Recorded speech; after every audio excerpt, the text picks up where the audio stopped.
My first question for you is, how did you kind of get involved with the club?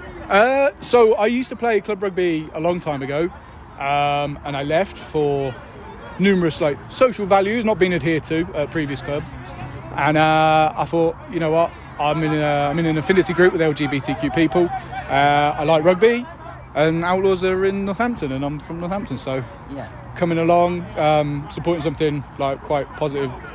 So there's not much to it really. It's a really, really simple way of just getting back into a sport that you enjoy with your sort of social values as well. And you mentioned you were part of some other teams before. How does this team kind of compare, enjoyment wise, out of it? I think because it is inclusive, and by that I don't just mean inclusive gender or sexual preference or anything like that. It's inclusive it's a space where somebody can be brand new, never played before, and we know what to expect from a new player, so we don't expect to put any pressure on them. We just want them to enjoy that. So enjoyment's probably the first value that we have, or first value I have at this club anyway, making sure someone enjoys being here first, and everything else you can teach. So is that kind of is it nice to play in that kind of non-pressure environment, just kind of you just come play rugby and that's kind of it? Yeah. You'll win some, you'll lose some, but as long as you haven't won, you're enjoying yourself.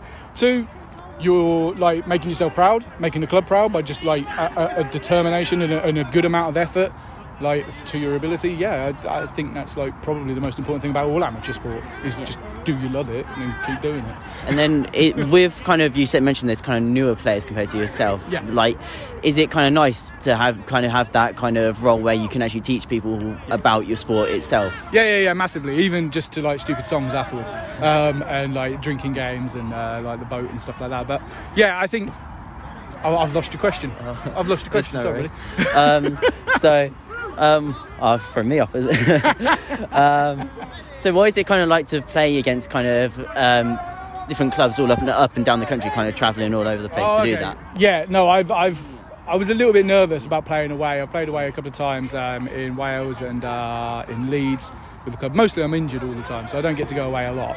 But it's nice to know that when we do play another IGR club, because we play in the IGR for International Gay Rugby, the values are very much the same. As they have new players, we have new players, and we're all experiencing that thing together with them as well and bringing them along.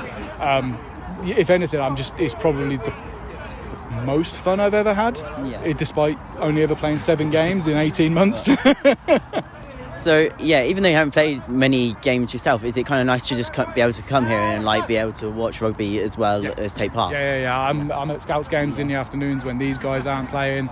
I've been here, other than having a cold about 2 weeks ago, I've been at every training session throughout the entire pre-season. And today I'll be taking a couple of the forwards through a couple of drills and stuff. And coaching will be something I look at after. So I'm always trying to stay involved and stay in a support group as well, I guess. Aside from just the sport, they're your mates. If you move to a new town and you haven't got any friends, go and join a rugby club. You'll have 15, or 14 anyway. So they're all the questions I've got for you for now. So Thank you very much for speaking to me.